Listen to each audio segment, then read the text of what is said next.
Hello everyone, I'm Forrest McFreelove, and this is Hearts of Iron 4 Speedplay Germany number 7. We left off invading the Soviet Union, making considerable gains in the south. We've managed to pocket a couple Soviet armies, honestly probably army scale pockets, and we're going to try to just collapse those.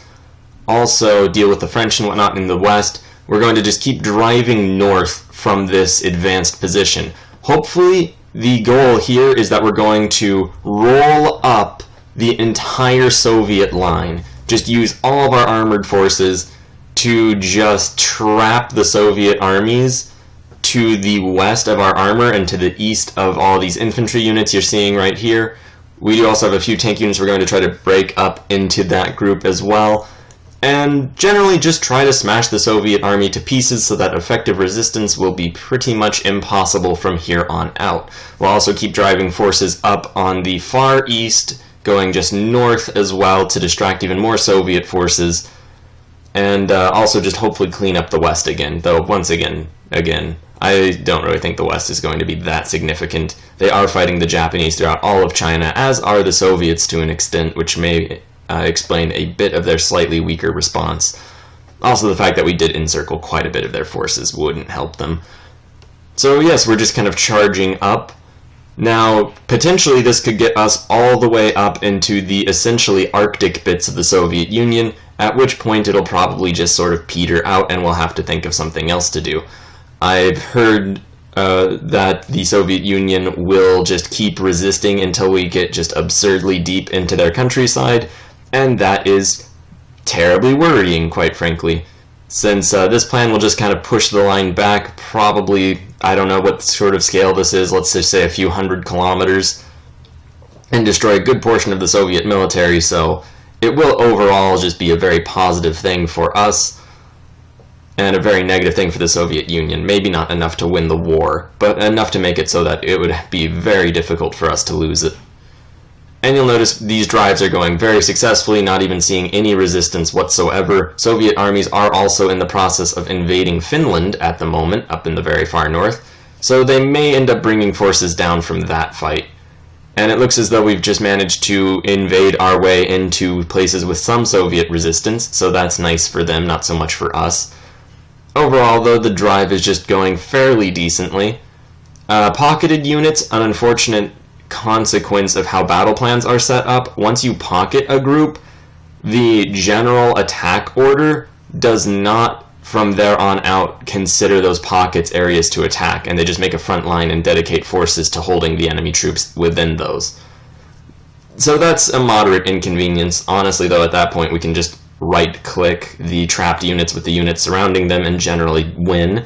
Over here I realize that we don't actually have these plans triggered to fire all the way, so we do go ahead and do that. Hopefully we'll just defeat the French now in that portion of France where they're actually still existing. We also start building some air defenses and make those just top priority, as we are really losing the air war. We honestly have very few fighters left whatsoever. Tons of close air support though, so we are just wrecking the Soviets wherever we're fighting them, except in some instances where we're really not, such as when our motorized or armored units are just charging into forests, which is an unfortunately frequent part of this war. Luckily, though, we do just have so many numbers and so much better organized forces than the Soviets that it doesn't really matter too much, and even minor encirclements are trapping valuable Soviet units and resources behind the lines in places where they can't actually help with the general struggle.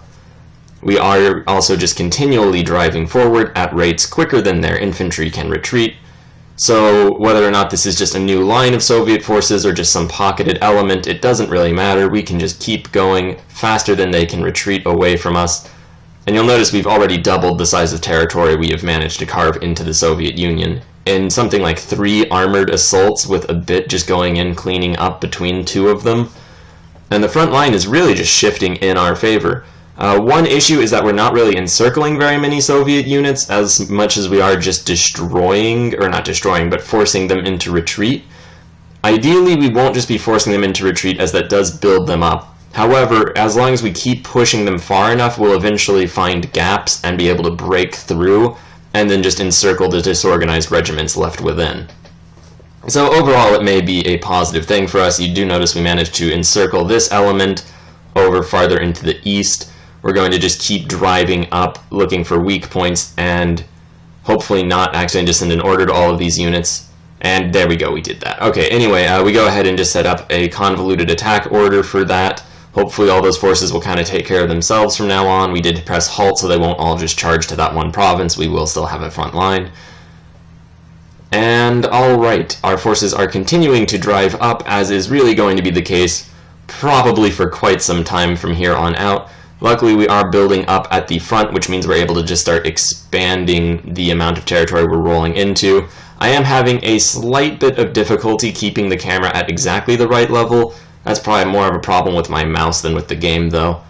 And you'll notice Soviet forces are getting comfortable trying to encircle some of our more advanced elements of armored and motorized units, which is moderately concerning, although not so much so, as we are still just pressing the front line forward, and even if they do get encircled for a moment, I have no doubt that we would be able to just take them back. We also send that motorized unit up to Moscow just to see if we can get it. If they have resistance, then we'll probably just have to move it back. But Moscow is worthwhile enough that I would like to just try for it to see if we can get it. Also, you'll notice those Soviet infantry units are starting to get encircled. I had worried moments ago that we were just pushing them all together and they would build up. It looks as though that wasn't really all that effective. We also do go ahead and just right-click on all these encirclements to hopefully get our forces to just keep going forward and advance the front line, as they really do seem to be lethargic in a lot of instances where we're not directly controlling it. And Moscow will hopefully fall to us in just a second. It does look as though some Soviet forces will cut off the supply line of that motorized unit. We do also increase our production for aircraft because we really need aircraft. Really just aircraft and tanks are the main things we need. We do also go ahead and put some heavy fighters over in eastern Germany. Hopefully they will be able to do their job at least somewhat decently well and stop us from getting just terribly bombed forever. Admittedly, this was that big thing that, the big downside really. We also, fall of Moscow, so that's great, we did take it. Now we're probably just going to send that troop back a bit. Anyway though, that was the real downside of us building heavy tanks and just switching our production to heavy tanks for a little while. While they are helpful, and every once in a while they do get to places where the enemy has been giving a strong resistance and then just plow through it while the quicker tanks go around, I am still a bit sad that we built so many of those, as that was production, very valuable production that could have gone into our fighters, which would have maintained us at a higher level of industry right now when the fighting is at its most severe.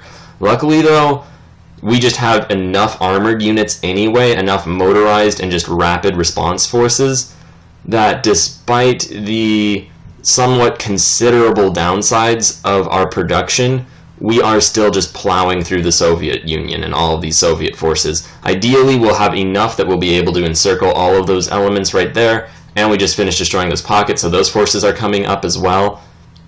And you'll notice we do have enough forces that we are just driving forward. We even reinforced Moscow instead of retreating from it, since our units just came up to support quickly enough. It looks like these units will all be trapped as our armored elements go ahead and just close the vice grip in 2 locations, as even though we were defeating them and forcing them into retreat, they were not able to retreat quickly enough to prevent us from just rolling on through. Which is, to be honest, an incredibly satisfying thing to just be able to go and do, and hopefully one that will just have great dividends throughout. So there we go, our forces are all roving up and just generally around. It looks like the vast majority of Soviet resistance is pretty much destroyed at this point. The further we go from here, if this is anything like Hearts of Iron 3, will just really start to hit us in the whole supply front, and the fact that we are just terribly losing the air war, is obviously not at all ideal. However, if we manage to get the Soviet Union to capitulate, which won't happen anytime soon, I'm afraid, then we will have quite a bit of their industry which we can put to use building fighters. We're going to have that anyway, since we are taking over wide swaths of their most industrial and important sectors of their economy. I'm not sure if they get a decision to remove their industry and move it further east into the Urals, which honestly they probably do, and that is a little unfortunate for us. We do also manage to just wipe out that encircled element. So at this point, you'll notice the front lines are really devoid of infantry, just because we've advanced so much quicker than the infantry elements can even keep up with. Luckily, though, the Soviet Union also doesn't really have any infantry elements over there. One big thing I don't like about Hearts of Iron 4 is that you don't get a true idea of where your units are when you start to scroll out. This is also me looking up Soviet surrender progress. It takes me a little while to figure that out, even sped up. Anyway, so yeah, I'll just complain about that for a moment. There it is. You can see they're over halfway, but it's going to be a while, especially because there are only 2 points, Stalingrad, their new capital, and Leningrad up north, that give 30 victory points apiece. Everywhere else is something like 1, 3, or 5. Anyway, though, Hearts of Iron 3 had something great, where as you would zoom out, it would simplify, but you would still have a decent idea of where your units were, province by province. As you zoom out in Hearts of Iron 4, it simplifies to an extent that when the lines are as confused and jumbled as they are right now, it becomes completely meaningless to see little unit icons, because they're not often, or they're sometimes not in the right encircled portion, so you get a wrong idea of the strategic situation, and that really does hurt. Like, for instance, it looked as though there were Soviet Unions in one of the gaps where there were none, and admittedly, as soon as you zoom in, it clears that up. But it's still just one of those minor inconsistencies, and a bit that, since I have difficulty scrolling in and out properly, just made it a little difficult. Not really too much, and we are obviously just dominating. It would have been nice if we had to fear some sort of Soviet armored attack, or some sort of really any counter effort whatsoever, but as we've seen throughout, the AI seems perfectly content to just sort of hold their line and generally attack as some sort of weird rolling wave throughout an entire front line.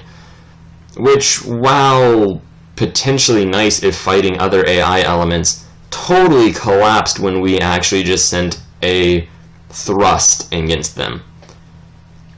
Like, if that makes any sense, the AI seems very well suited for just grinding wars of attrition, but not at all well suited for actual efforts. Actual things that take any sort of, I guess, you know, strategy maybe?